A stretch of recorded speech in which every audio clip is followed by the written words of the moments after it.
Okay. Welcome, everybody. Welcome to Career Lab Wednesday. It has been a minute since I've been on here. Um, I have been doing a lot of speaking events and that kind of thing. And so I have not been on as much. Welcome. Welcome, John. Hello, thank Welcome, you. welcome. Hey, I look forward to talking soon. I'm just setting the context here, and then I look forward to talking with you. Sounds good. Welcome to Career Lab Wednesday. I love it when people jump on directly. I can talk to you one to one that way. If you can't do that, if you're just viewing on LinkedIn Live or YouTube, go ahead and type your questions into the comment section, and I will do my best to answer your questions that way. So I'll recap on this. I know people hop in and out of here, but I will be around. I'm here most Wednesdays, noon to 1 Central Time, and I invite all questions career related. You don't have to stay on this topic. Although I am excited to talk about um, importance of emotional intelligence in uncertain times, and I might get into referencing two of my favorite thinkers, George Friedman and Neil Howe, but we'll see. We'll see about that. I invite all questions. Again, you don't have to stay on topic. You can ask about managing relationships at work, what you want in your career, resume questions, interview questions, anything career related is on the table. So, with that said, and feel free to interrupt me at any time as well. I do a lot of group coaching where I encourage people to speak up as they are moved to do so. Well, John, thanks for just jumping in here. Um, I'm curious if you have questions and what you're wanting from your time here today. Uh, Good question. Yeah, I'm just looking to always expand my knowledge and um, and sharpen skills related to working with large teams. So there's a different delivery method and different communication skills when you're talking about direct reports, right? And then versus having layers underneath. Uh-huh. And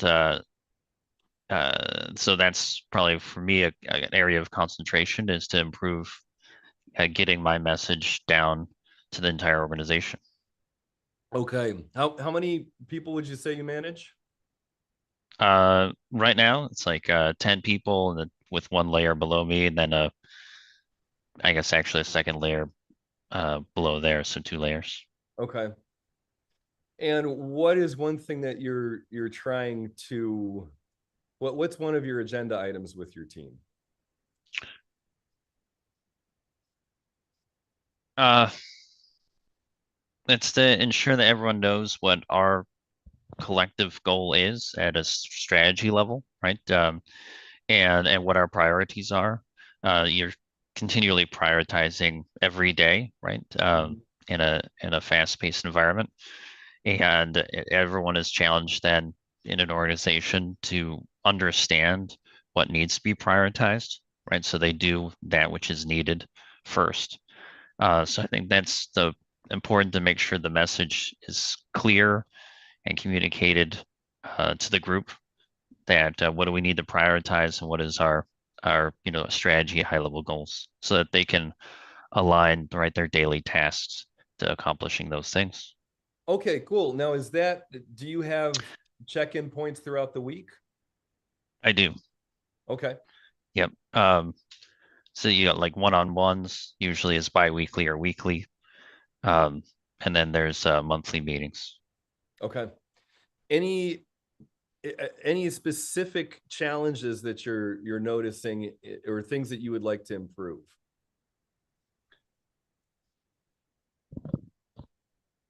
Uh, I think the what remote work can Mm, bring some unique challenges. Even though I'm a big fan of remote work, uh-huh. I think one thing is team building. You talking about like emotional intelligence. I mean, team building across the group when you have multiple layers. need teams to work together. It's people can't do this alone. So that's one thing, is to encourage that cooperation across groups. Okay. Um, Now, is your team all in one location, or are you spread out over the country? Spread over the country, but also overseas. Okay. Are there ever times where you're able to come together and meet in person? Not the entire group, no. Okay. Yeah, that is a significant challenge. So I'm just gonna riff on this for a moment, and I hope that this gives you some ideas of things you can play with. Um, I'll check back in a moment with you. But so I've shared about this before on this program, but back when the internet was a new thing, so late 90s, and some companies realized, wait a minute, we don't have to fly people around as much. And so they launched a global project. They took the top leaders and set the stage to have this project without as much in-person stuff. In fact, without anything. And it failed miserably.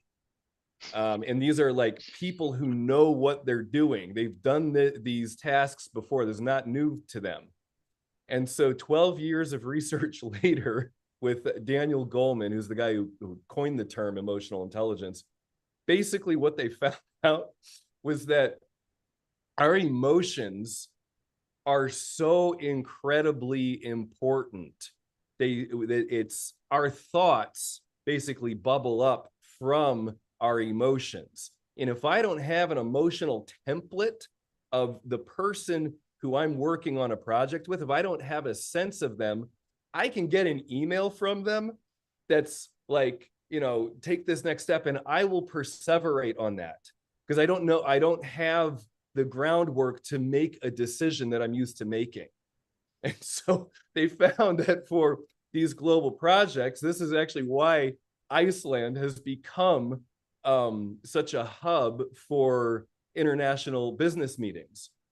They found that they should take the leadership for these projects, and they started off flying them to Southern California or wherever, but they found that then the people who had to fly further resented everything else. So Iceland kind of became a spot, and what they would do is fly everybody in, and it's even better if you could fly in their families and make sure that no one's talking about business or the project, that everyone is simply getting to know each other in depth, so that over the next year or two, they have a strong emotional bond with the person that they're not seeing their face of. Okay. So that was years and years ago before COVID. But John, I just want to hear your reaction to that story. No, yeah, that's fantastic. Actually, I mean, it makes sense, right? I always say you've got to make good business relationships. Actually, I work in IT, and I think that's somewhere where we could learn from the sales guys, of going making all these great business relationships across the company, but also right customer vendor that you work with. Um, so that makes sense. It's certainly unique to actually bring the families in too, right? That's a way, I guess, to ensure that they're not talking work and they start building those actual working relationships um, that goes beyond, say, the scope of just the cooperative effort that Yes. they're all in. Yeah. Yeah, that's neat. I don't know how to necessarily replicate that from a remote sense. We've done some uh, just like games, that you can do some team building things like that. And I suppose like if you can't do everyone together, you can do two groups, right? You do one group together at one location and another group at another location as a way to the poor man's version of everyone flying to Iceland. Yeah. Yeah. So are you seeing some ways you might be able to kind of implement that or encourage it? Yeah. I mean, certainly more of the non-work related activities. in a, even if it's on a Teams meeting or something like that, or a Zoom. Uh-huh. Okay. So we do this, some of the coaching groups I run, one of the things that we'll do is invite a new member to give us a tour of their space. And so, especially if they know in advance that it's not, they can like clean up their room or whatever. Yeah. But that, that I'm just throwing that out there as a like, here's my space, here's what matters to me. And it is kind of vulnerable. So I'll share a little bit about some of the work I've been doing around friending fear. So we have this kind of overarching idea that fear and anxiety, that there's something wrong with them.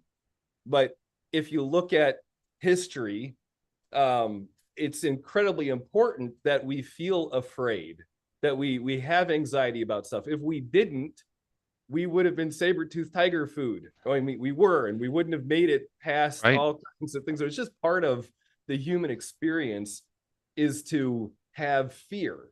So then when I look at it, my anxieties in this kind of way, then I could say, okay, what's my fear actually telling me? Am I afraid of my feelings getting hurt in an interaction?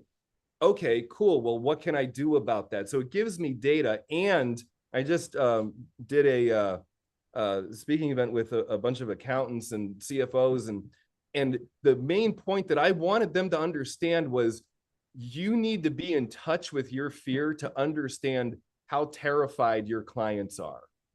Like if you're unwilling to be with your own discomfort, then you're going to be pushing away the concerns of your clients.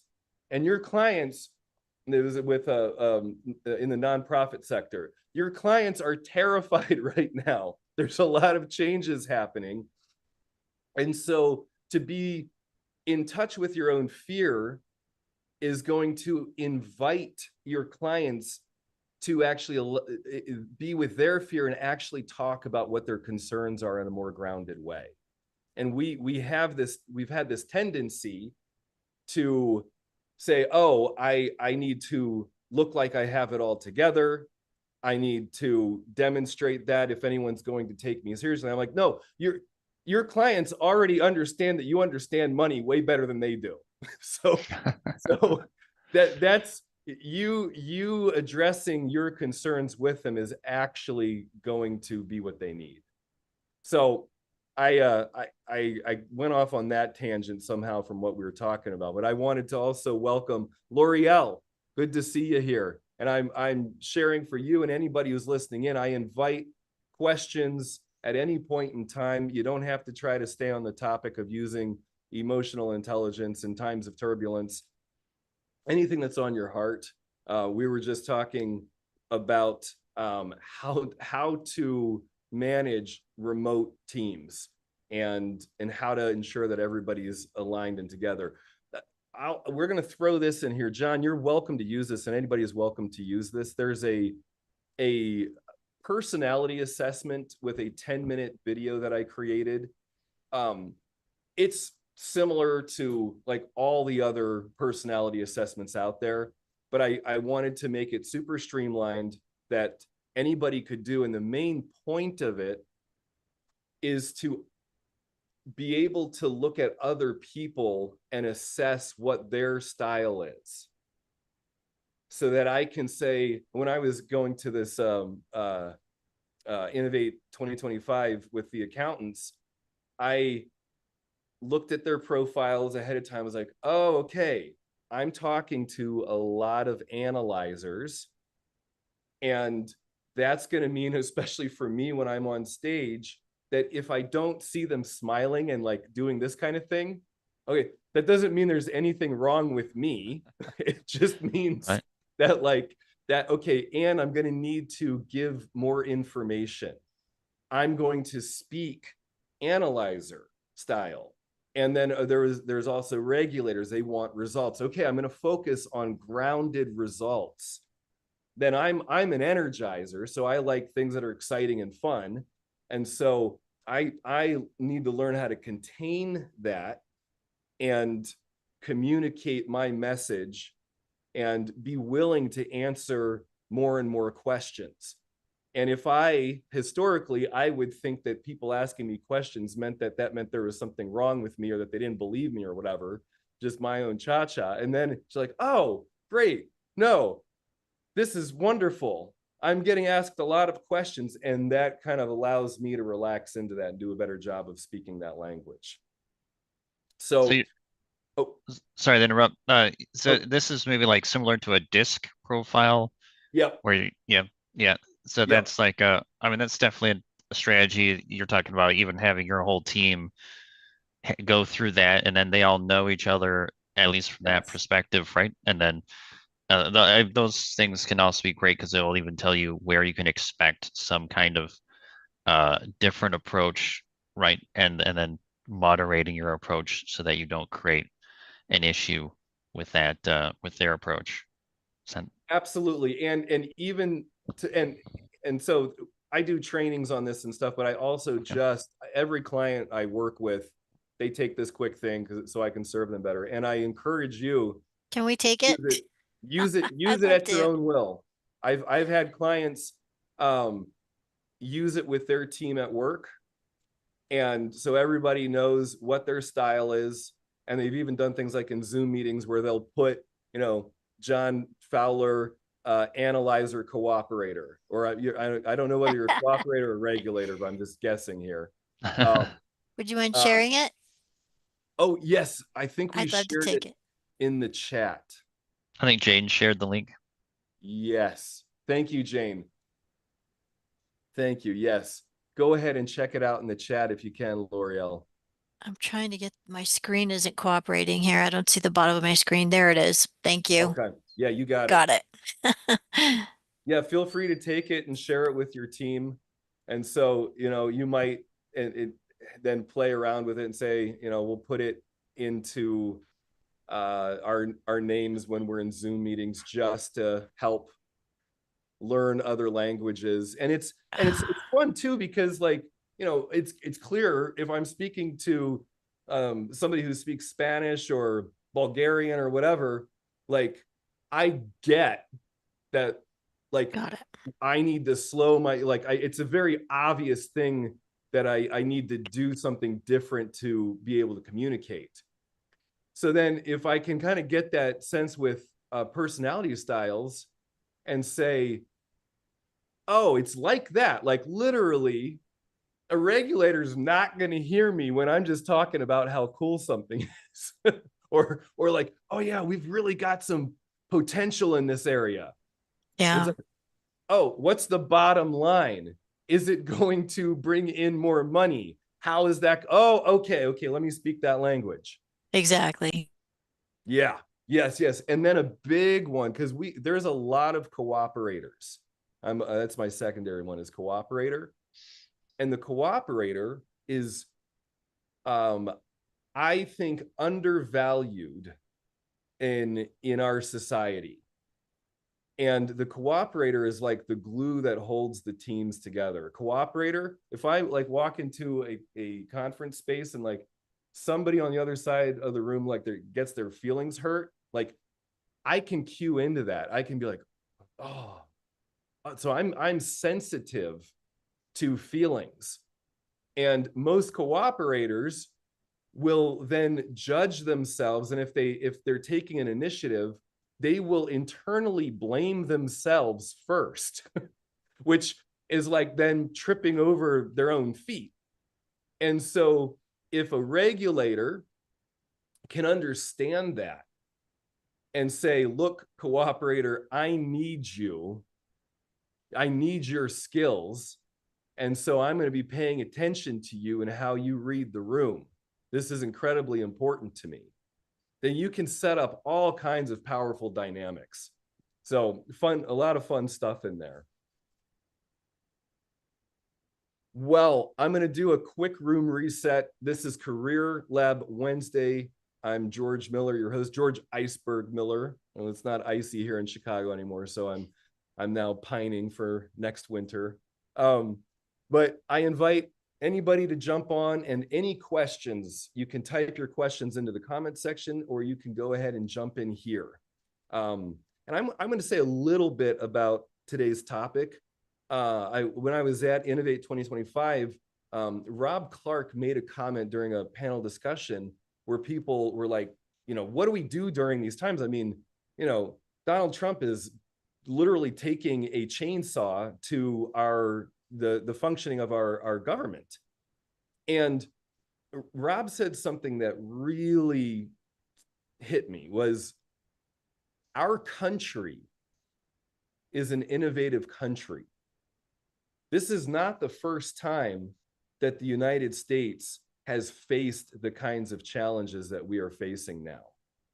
Other countries, when they face the kind of challenges that we're looking at now, they might actually break apart. We had a civil war, and we were able to heal somewhat. We are still working through those dynamics.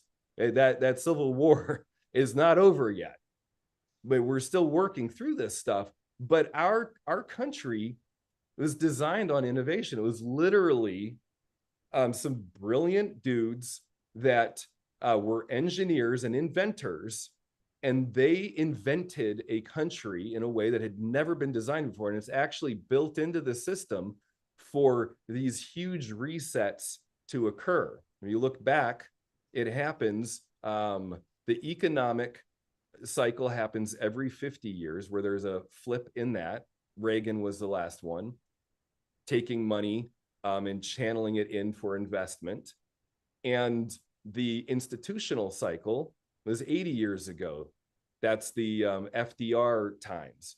And so this is the first time in our history, the United States history, where we are having both of those happen at the same time.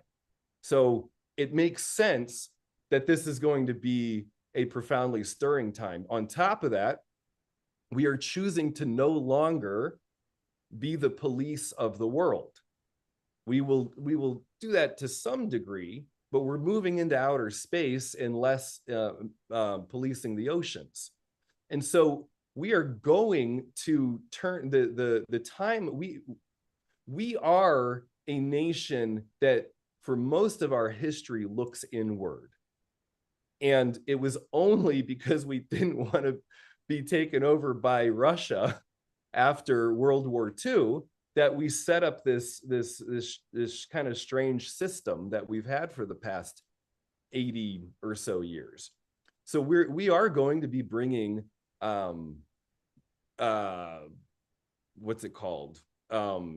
Creating things here in manufacturing more and more back into the US, especially after looking at COVID, where we realized, oh my gosh, we are incredibly vulnerable.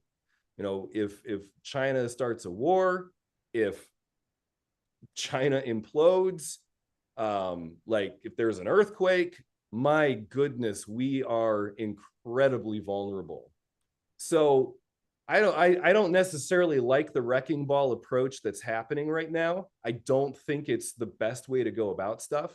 But if I look back, FDR actually used a lot of wrecking ball approaches, and a lot of people absolutely hated his guts. And so, I'm not talking about someone's morality, where the times are is that this is a reset. And as Americans, we came over to this continent for this purpose. And most of us are, when we're coming, I'm talking about us as if I was here 200 years ago, but most of us came over when we were pretty young. You didn't have a whole lot of 50-year-olds making the trek across the Atlantic Ocean. So we have this young energy just built into how we function. And so there's a part of me that is like, as disturbed as I am about what's going on in this country, because I love my country. The older I get, the more and more I love this place. I think what we do is amazing. I'm like Bono from U2, like the American dream is still in creation. We're not there yet. I'm learning how to be present with the fears. I'm afraid, absolutely, about what's happening, and to say, no, this is built into how this country was designed. And in fact, I can lean into that fear and see it as an honor to be alive at this moment in time, where I am part of something that I don't fully understand. And the less like kind of judgments that I'm going to throw out there that kind of limit my ability to be aware of new possibilities, because I have clients that certainly do not see the world the way I do.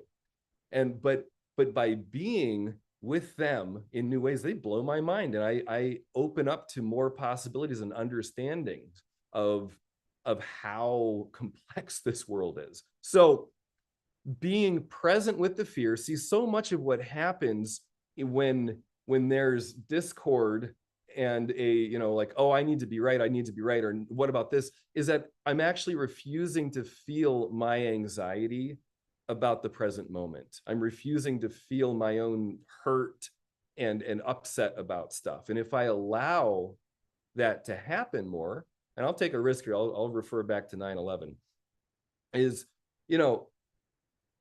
that was an absolutely like upsetting thing, 100%.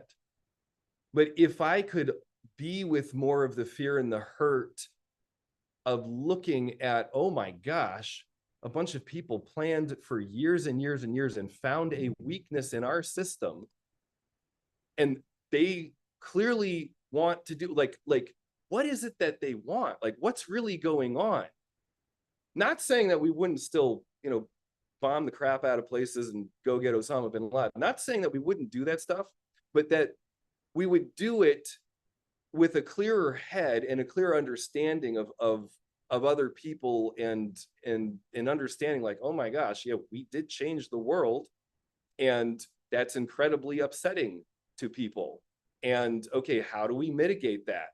How can we make, the fact that we've got Hollywood movies showing all over the planet, that's upsetting everything, wow, maybe we can navigate this with more understanding and more effectiveness. So that's my rant.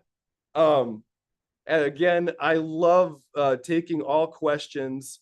Any questions, L'Oreal or John, or insights that you're having that you want to share? Give me just a minute. I was just going to say you're making a valid point, because all of it, I think you're right on. There's a lot of fear right now, especially, just coming out of COVID. People are trying to get back on their feet still. And now everyone's terrified, what's going to happen to us next? They're building $1 billion dome. People are losing their jobs. There's a lot going on out right now. There's a lot going on, and change is fearful in and of itself, let alone, how drastically all the changes are impacting people in their everyday lives. So you make a lot of valid points. Well, thank you. Yeah, Thank you. I'm truly. seeing your question about thoughts about year's professional development need for agility this year. Can you say more? Yeah, because I've been in the industry a long time. I've experienced everything just like everybody else, all the changes. I'm growing as well. I'm trying to transition into a more leadership role. It's like swimming upstream, at the same time that I'm like bringing people with me. And it's like building the car and driving it at the same time. You're bringing people, like opening the door, come on, let's go. And it's just, it can be quite exhausting at times, Yeah. Yeah, you yeah, know? yeah. Where do you find the most exhaustion for yourself personally? I don't know. because I'm surprised that I am exhausted sometimes on some days. I thrive in productivity, so the more I can accomplish, the actually more relieving, the more calm I am, the more satisfied I am at the end of my days. And I think some days, fighting through challenges and obstacles, the unforeseen. I mean, we all deal with those every single day anyway. But sometimes some days are just more they just drain me more than others. So I don't know that I have an answer, but that's a really good question. So one of the ways that I look at this is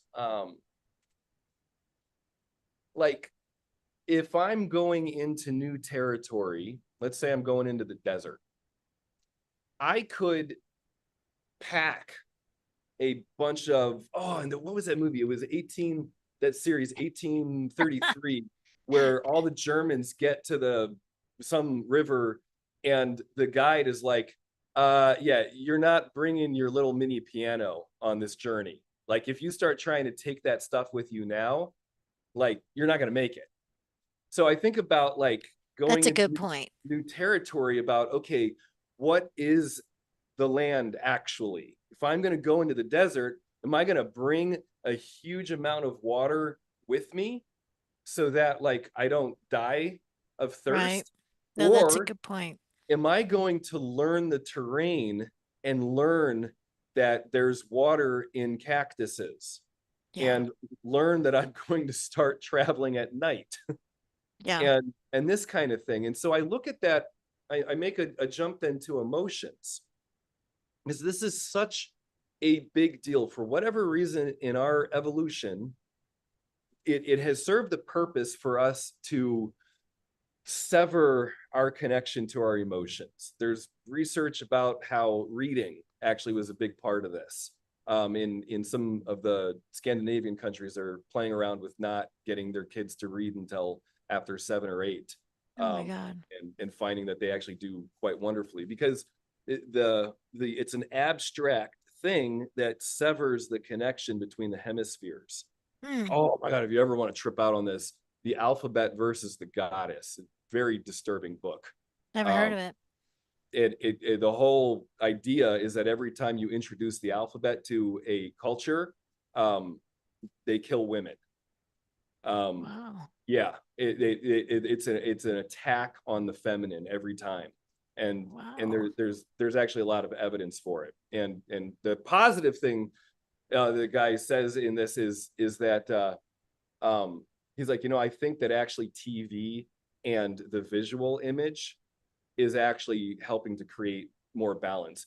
So that's a whole other thing, is that like the more kind of conscious we become of what's actually happening in the world, like it's incredibly disturbing. And I'm going to have a negativity bias to say, oh my gosh, we're doomed. Yeah. But if I actually look at it, people have more access to free will and having things go the way they want in their life than ever in recorded history. So as screwed up as everything is, we're now just aware of the fact that like horrible things are happening on the other side of the planet. Horrible things are happening in Chicago. And it would have been possible for me to live my life and never even really realize that 80 years ago. Wow. Yeah, So that's we're just true. becoming more and more conscious, and it is upsetting. It's disturbing. And yet, Yeah. we are incredibly agile. We are like human That's beings you. are just, we have so much potential. So I'm off on that rant, L'Oreal. No, And no, it and makes the sense. the thing that I'm talking about with looking for where you run dry is to look at emotions: fear, hurt, anger, sadness, and joy. Because we have had this idea that the first four, fear, hurt, anger, sadness, that there's something wrong with them, that they are negative emotions. I talk, like, even the people who I research and I look up to, like fantastic scientists like Dr. Ed Tronick, like they say, oh, the negative emotions. And that's how ingrained this idea of something wrong with my feelings is in us. It's very sneaky because even though we have this zeitgeist of emotional intelligence is important, my knee-jerk reaction is, oh, I got to get rid of hurt. Oh, I got to get over it. The number of clients that say, oh, I need to get over my anger. Yeah, help me. I just get so mad. I need to stop getting so mad. And I'm like, no. It's about integrating that. And so if I can integrate my feelings in a way that is productive, that's like going into the desert and finding the cactus. It's like, oh, in this interaction I just had with somebody on my team, oh man, I was angry. Well, that's really important data. I don't have to, and I don't have to make myself wrong about it. And I can look underneath that fear and hurt precede the anger, like pretty much all the time. And so I can say, oh, what happened in that interaction that had me feel hurt? Yeah. And what's the deeper fear here? And then as I choose to lean into that in myself, I say that's emotional intelligence, my relationship to my emotions. Then I can be more socially intelligent. I can be more available to really understand what's going on with other people.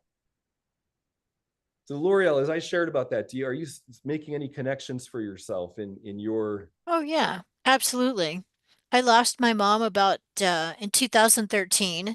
So I Oh, went through tremendous grief for a uh-huh, couple of years, I'd say 3 to 4 years. Um, and then COVID hit. So, and then I started experiencing PTSD like everybody else. And uh-huh. I mean, I've been through major roller coasters emotionally, and I totally understand. I went through grief class. I sought lots of professional help to process everything and first of all, to understand, to identify, and once you start understanding what you're dealing with, then everything's not so scary. So then you're able to start, okay, what are the strategies that I need to integrate? So I've really changed a lot of things that I do to help me process and experience and acknowledge and address all the different emotions that I go through. In fact, I recently bought a home, so that was Oh, then the next congrats. one. Yeah, so like at Christmas time, and there were fires going in LA, and we were dealing with power outages every other day and generators and all these other survival strategies right at the time of moving. So yeah, I think everybody's lives go through transitions that really call on lots of different emotions that we don't necessarily, experience every single day, like grief and sadness and fear and what you say, what I guess are titled as negative, but I mean, I think they're part of everybody's lives because we all have families and, we're part of the human race. And to be able to develop emotional intelligence, some things process more quickly than others, and sometimes it takes us an experience to kind of wake us up and go, oh wait, this is an emotion that is a normal emotion that we may not really understand or deal with every day, but wow, this can really actually help me learn more about myself and connect with other people and then bring into social communications. And so I think there's been a lot of growing on my part, even though the more I learn, the more I realize, wow, I still have a lot to learn. you Right. know, like, oh. But yeah, I think over the last decade or so, we've all been called on to survive some tremendous things. And this presidency is, not above it or beyond it. And I think this emotional intelligence is going to be a critical factor in how agile we can become and how process, moving forward, and whether it's laterally or up or backwards or transition or whatever we're dealing with professionally this year. Be more present with your emotions day by day. Yeah, exactly. No, I'm asking you. Oh, what was the question? What You what got disconnected. what's one way that you're going to be more present with your emotions each day? Just a little more each day. It's a good question.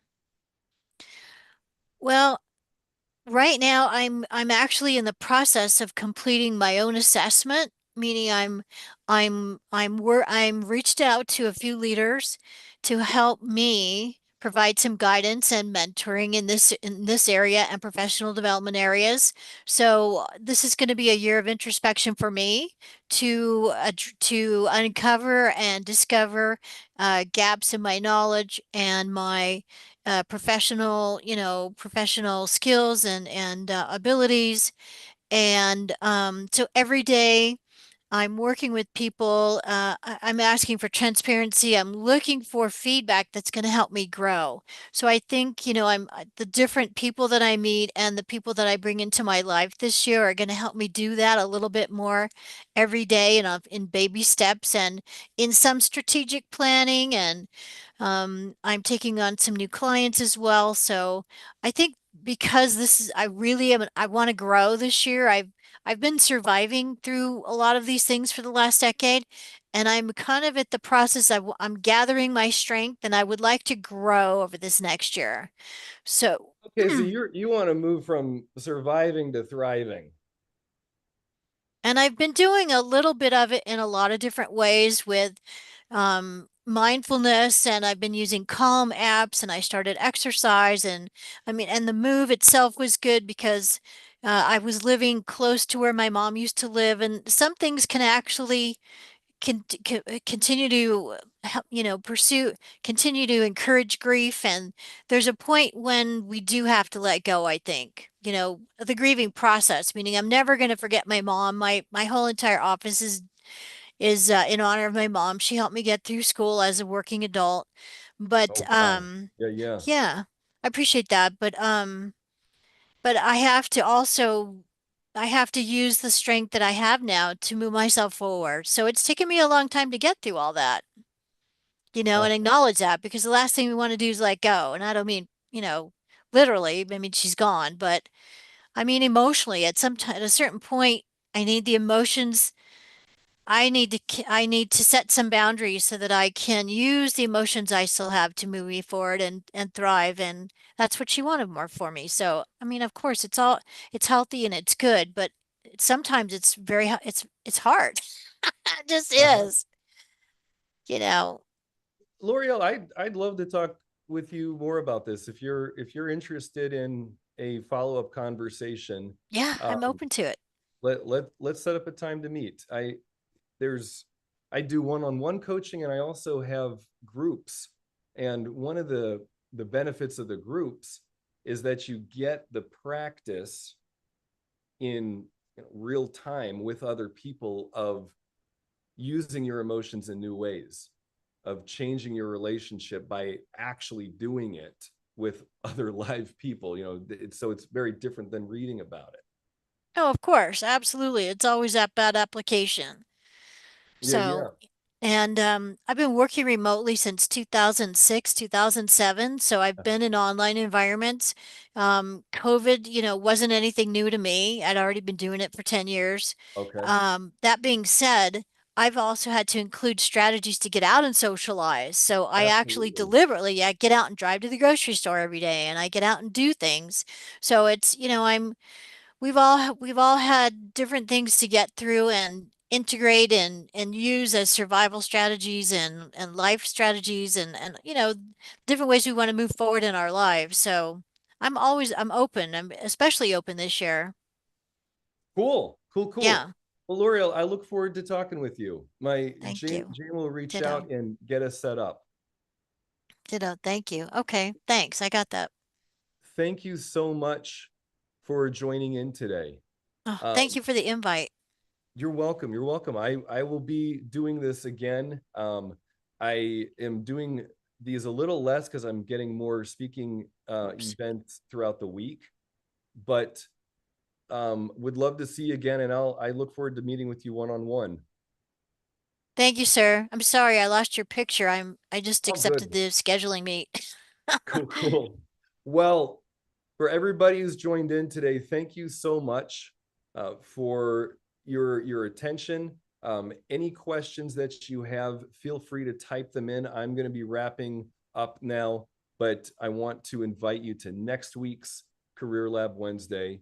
And the main thing that I want you to walk away with today is that your emotions are incredibly important for times of change. That your relationship to your feelings will allow you to be more present with the changes that are happening. See, if I resist, if I just fight for the way that something used to be, and I'm just turning my aggression towards that, that can be a whole lot of wasted energy. Yeah. But if I say, oh, you know what? Things are changing and I want it to be more this way, and I'm going to face fears to become the man that I want to be in this new environment. That's way more powerful. I'm way more flexible, way more agile, to L'Oreal, your point, that I need to deepen my relationship with my emotions if I'm going to be flexible, if I'm going to allow myself to demonstrate new behaviors. As personally, me jumping on meetings like this was not something I used to do. Me talking in front of hundreds of people during a speaking event, that's not something I ever like thought I would ever want to do. And I feel a ton of fear when I'm doing it. Oh my gosh, you could ask my wife about it, you know? But instead of criticizing myself for feeling that fear, I say, oh, there's valuable data in that fear.